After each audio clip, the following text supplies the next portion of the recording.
खाने में असली स्वाद राजेश मसाला के साथ। सह प्रायोजक पेट सफा आयुर्वेदिक चूर्ण, पेट सफा तो हर रोग दफा। IME Sahibabad Ghaziabad NCR 28 years of excellence in professional education। और सूरजमल यूनिवर्सिटी के चारों उत्तराखंड एडमिशन ओपन। अंतरिक्ष में लंबी छलांग के लिए भारत तैयार। चंद्रयान 3 के लॉन्च की उल्टी गिनती हुई शुरू। कल दोपहर 2:35 पर होगी लॉन्चिंग। सहारनपुर में सीएम योगी कल बाढ़ प्रभावित क्षेत्रों का करेंगे हवाई सर्वेक्षण।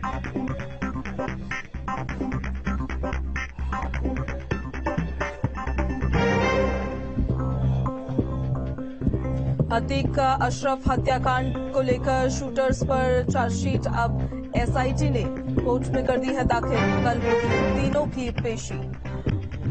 मुख्तार अंसारी की वीडियो कॉन्फ्रेंसिंग के जरिए कोर्ट में हुई थी पेशी। अब पेशी के दौरान ही गवाह को धमकाता आया नजर। वकील से कहा गवाह की फोटो भिजवा देना। फ्रांस के PM के साथ PM मोदी ने की बैठक। थोड़ी देर में भारतीय समुदाय को संबोधन PM ने देना शुरू कर दिया है। मैक्रो के साथ डिनर करेंगे।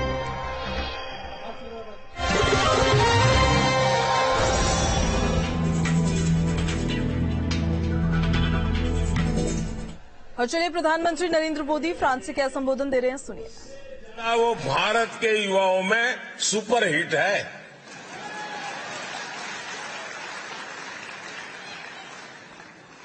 साथियों, मेरा खुद का व्यक्तिगत रूप से फ्रांस के प्रति लगाव बहुत पुराना रहा है और मैं उसे कभी भूल नहीं सकता। करीब 40 साल पहले गुजरात में अहमदाबाद में फ्रांस के एक कल्चरल सेंटर अलायंस फ्रांसे की शुरुआत हुई थी और भारत में फ्रांस के उस कल्चरल सेंटर का पहला मेंबर आज आपसे बात कर रहा है।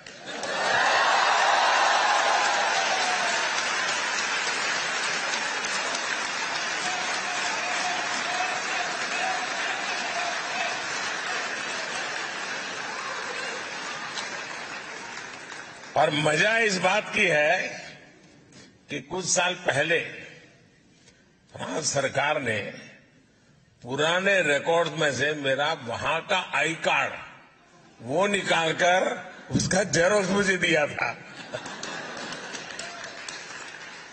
और वो उपहार मेरे लिए आज भी अनमोल है। साथियों, भारत और फ्रांस के ऐतिहासिक रिश्तों पर कहने के लिए मेरे पास इतना कुछ है, बहुत लंबा समय निकल जाएगा। फिर आपका क्या होगा?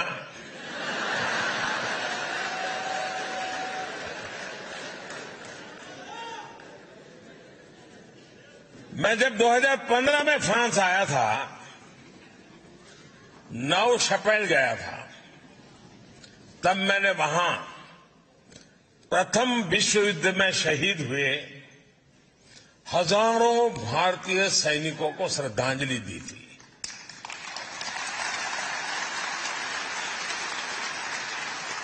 सौ साल पहले ये भारतीय सैनिक फ्रांस के गौरव की रक्षा करते हुए, अपना कर्तव्य निभाते हुए फ्रांस की धरती पर शहीद हुए थे।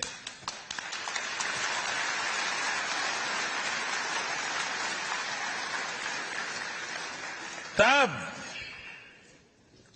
ये बड़ी इमोशनल पल है दोस्तों। तब जिन रेजिमेंट से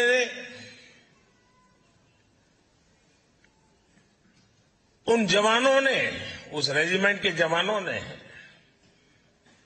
यहां युद्ध में हिस्सा लिया,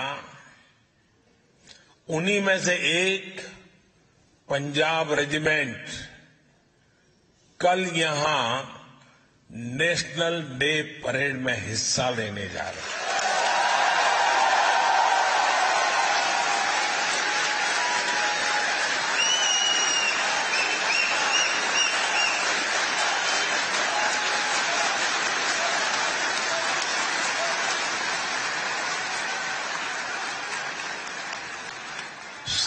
साल का ये इमोशनल कनेक्ट सर्वोच्च बलिदान देने की परंपरा किसी की भलाई के लिए ये कितनी बड़ी प्रेरणा है दोस्तों। कौन हिंदुस्तानी होगा जिसको इस बात का गर्व न हो।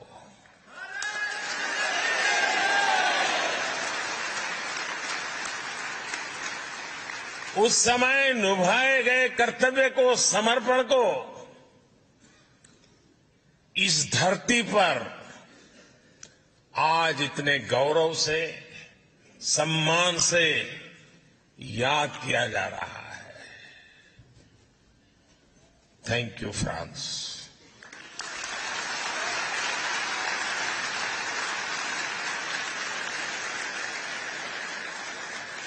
मुझे विश्वास है आज आप भारत फ्रांस के संबंधों को मजबूत बनाने के लिए जो कुछ कर रहे हैं उस योगदान को मैं आपको बता रहा हूं, आपके लिए कह रहा हूं। आज आप जो कर रहे हैं उस कर्तव्य भाव को इतिहास में स्वर्ण अक्षरों में लिखा जाएगा।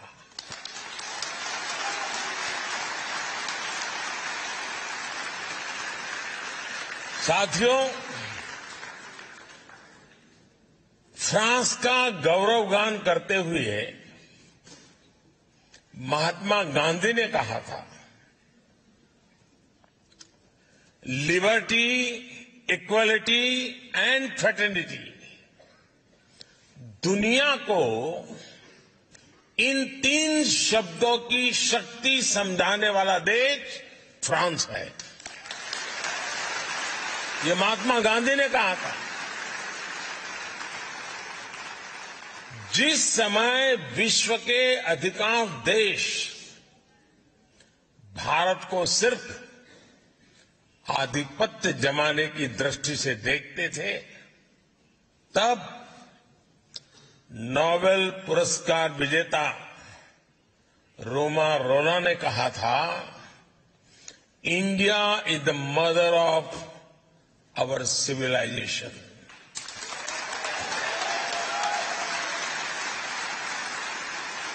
भारत का हजारों वर्ष पुराना इतिहास, भारत का अनुभव विश्व कल्याण के लिए भारत के प्रयासों का दायरा बहुत बड़ा है। भारत मदर ऑफ डेमोक्रेसी है और भारत मॉडल ऑफ डायवर्सिटी भी है। ये हमारी बहुत बड़ी शक्ति है, बहुत बड़ी ताकत है। मैं आपको एक उदाहरण देता हूं, एक एग्जाम्पल देना चाहता हूं। साथियों, हमारे यहां कहावत है कि कोस कोस पर बदले पानी, 4 कोस पर वाणी। यानी हर कुछ दूरी पर भारत में पानी का स्वाद बदल जाता है और वाणी यानी लैंग्वेज भी बदल जाती है। भारत में 100 से ज्यादा भाषाएं हैं, 1000 से ज्यादा बोलियां हैं। इन 100 से ज्यादा भाषाओं में हर रोज 32,000 अलग अलग न्यूज़पेपर छपा करते हैं।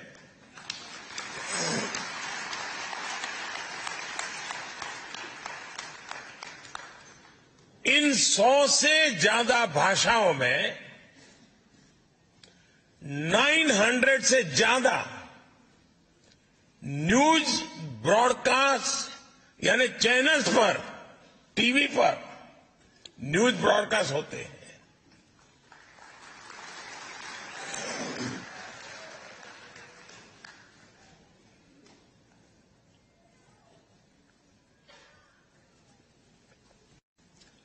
इन 100 से ज्यादा भाषाओं में करीब करीब 400 रेडियो चैनल्स ब्रॉडकास्ट होते हैं। भारत में आज भी लिखने के लिए अनेक लिपियां हैं, स्क्रिप्ट्स हैं।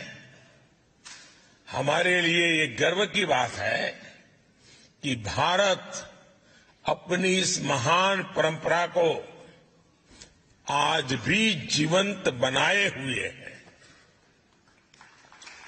भारत के स्कूलों में, भारत के अलग अलग कोनों में करीब करीब 100 भाषाएं पढ़ाई जाती हैं और बहुत से लोगों को ये पता नहीं होता कि दुनिया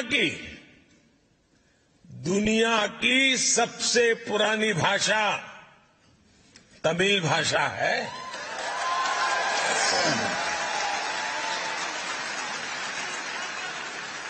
और इससे बड़ा गर्व क्या हो सकता है कि दुनिया की सबसे पुरानी तमिल भाषा भारत की भाषा है, हम भारतीयों की भाषा है।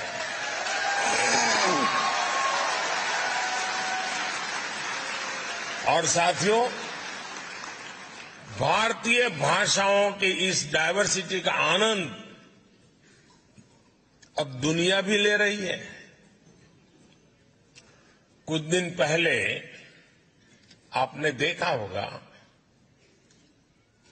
टेनिस लीजेंड रोजर फेडरर को विंबलडन ने थलाइवा कहा था।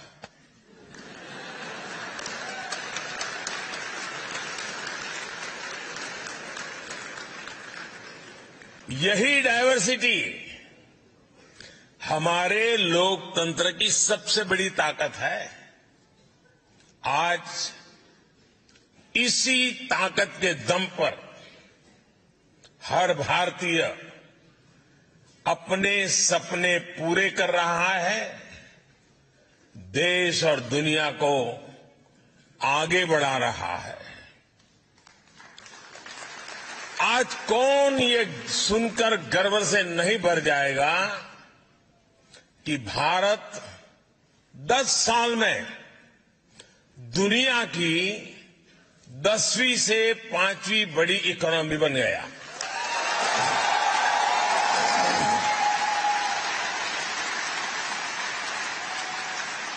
और ये गर्व सिर्फ भारतीयों को ही नहीं होता है। आज पूरी दुनिया ये विश्वास करने लगी है कि भारत को $5 ट्रिलियन इकोनॉमी बनने में देर नहीं लगेगी।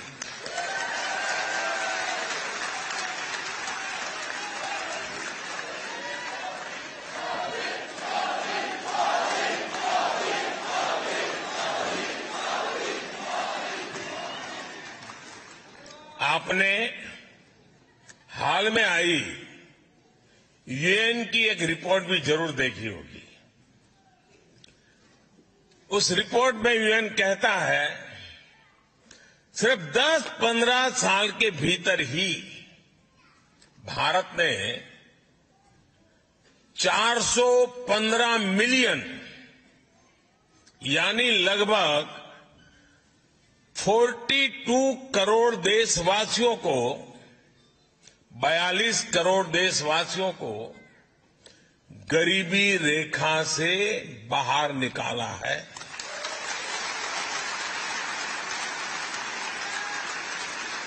आप कल्पना कर सकते हैं 415 मिलियन 415 मिलियन यानी ये पूरे यूरोप की पॉपुलेशन से भी ज्यादा है।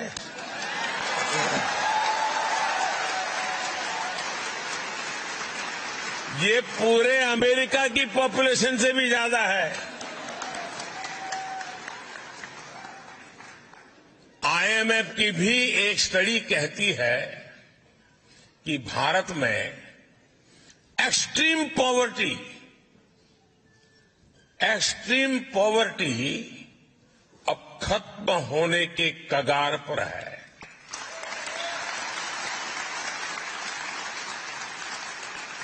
भारत जब इतना बड़ा काम करता है तो इसका फायदा सिर्फ हमें ही नहीं, सिर्फ भारत को ही फायदा होता है ऐसा नहीं, लेकिन पूरी मानवता को लाभ होता है। भारत के आगे बढ़ने से दुनिया के डेवलपमेंट पैरामीटर्स बदलते हैं, उनमें सुधार में एक उछाल आ जाता है और दुनिया के दूसरे गरीब देशों को भी विश्वास आता है कि हां, हालात बदल सकते हैं, गरीबी दूर हो सकती है। साथियों, फ्रांस की ये धरती इस बात की गवाह है कि किसी भी देश में परिवर्तन के पीछे परिश्रम होता है, उस देश के नागरिकों का पसीना होता है। भारत की धरती भी आज एक बड़े परिवर्तन का गवाह बन रही है। इस परिवर्तन की कमान भारत के नागरिकों के पास है, भारत की बहनों बेटियों के पास है, भारत के युवाओं के पास है।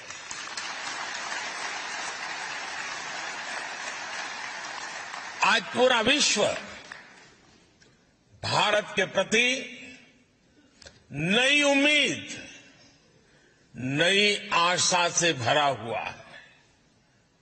ये आशा, ये उम्मीद ठोस नतीजों में बदल रही है और इसकी एक महत्वपूर्ण ताकत है भारत का ह्यूमन रिसोर्स।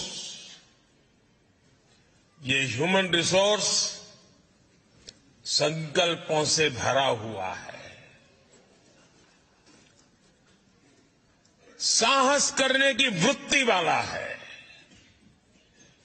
ये भारत की डेमोक्रेटिक वैल्यूज के साथ मानवता के कल्याण के लिए मजबूती से कदम आगे बढ़ा रहा है।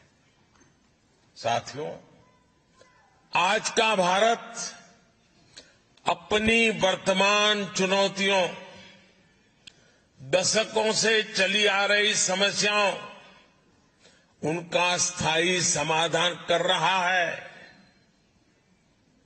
भारत ठान के बैठा है कि ना कोई अपॉर्चुनिटी गंवाएंगे और ना ही एक पल का समय गंवाएंगे।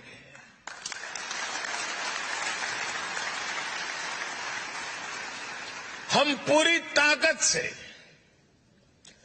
देश के भविष्य को उज्जवल बनाने, आने वाली पीढ़ियों के भविष्य को उज्जवल बनाने में जुटे हैं। और मेरे साथियों, मैं आपको कहना चाहता हूं, मेरी तरफ से कहना चाहता हूं, मैं भी संकल्प लेकर के निकला हूं।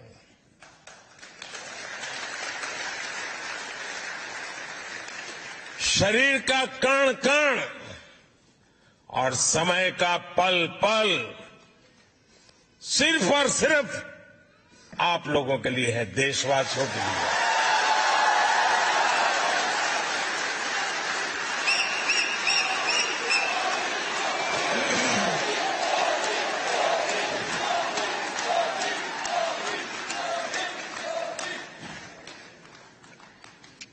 साथियों, आज टेक्नोलॉजी के प्रभाव को हम पल पल महसूस करते हैं। दुनिया टेक्नोलॉजी ड्रिवन है। आज भारत के 25,000 से अधिक स्कूलों में 80 लाख से ज्यादा बच्चे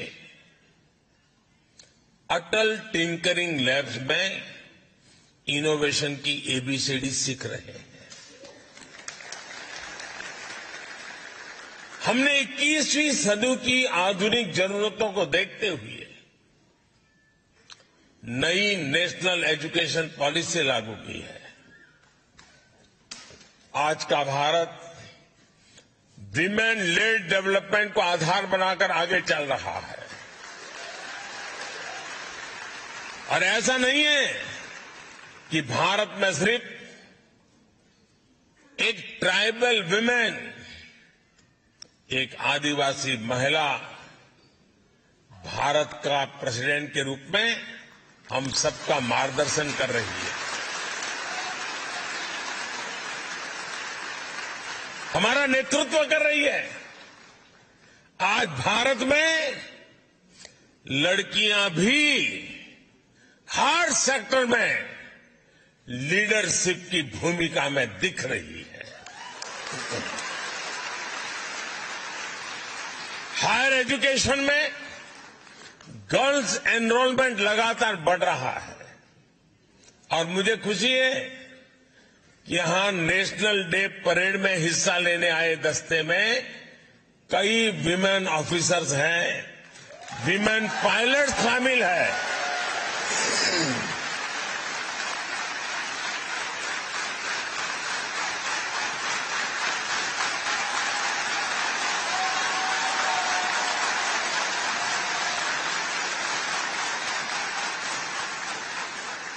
साथियों, 21वीं सदी की दुनिया टेक्नोलॉजी और टैलेंट के दम पर ही आगे बढ़ेगी। भारत और फ्रांस के बीच साझेदारी का ये बहुत बड़ा आधार है। हमारा स्पेस प्रोग्राम इसका प्रमाण है। थुम्बा में जब साउडिंग रॉकेट स्टेशन के निर्माण की बात आई तो फ्रांस ही था जो मदद के लिए आगे आया। उसके बाद से हम दोनों देशों ने स्पेस सेक्टर में बहुत लंबा सफर तय किया है। आज हम एक दूसरे के सैटेलाइट्स लॉन्च कर रहे हैं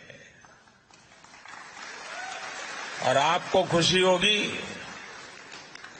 अभी जब मैं आपसे बात कर रहा हूं तो भारत में चंद्रयान 3 की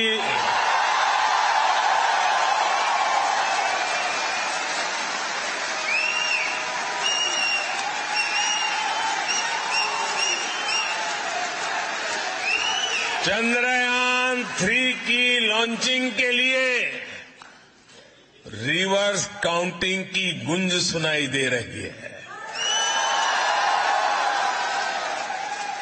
कुछ ही घंटों बाद भारत के श्रीहरिकोटा से ये ऐतिहासिक लॉन्च होने जा रहा है। साथियों, स्पेस की तरह ही ऐसे अनेक सेक्टर्स हैं जिसमें भारत और फ्रांस की पार्टनरशिप दुनिया को नई दिशा देने में मदद कर सकती है। इंटरनेशनल सोलर अलायंस दुनिया को बहुत कुछ देने का सामर्थ्य रखता है। अब ऐसी पार्टनरशिप हम clean energy, critical and strategic technologies, clean transportation, electronics and communications, circular economy, health and nutrition, ऐसे कई सेक्टर में, हर सेक्टर में सशक्त करने का काम साथ मिलकर कर रहे हैं। बहुत कम लोगों को पता होगा, भारत और फ्रांस मिलकर बहुत लंबे समय से आर्कियोलॉजिकल मिशन पर भी काम कर रहे हैं और इसका विस्तार चंडीगढ़ से लेकर लद्दाख तक फैला हुआ है। साथियों, भारत फ्रांस पार्टनरशिप को मजबूत करने वाला एक और सेक्टर है डिजिटल इंफ्रास्ट्रक्चर। ये इंडस्ट्री 4.0 उसका भी बहुत बड़ा आधार है। आज दुनिया का, और आपको जरूर गर्व होगा ये सुनकर के, आज दुनिया का 46% real time digital transaction Bharat में होता है।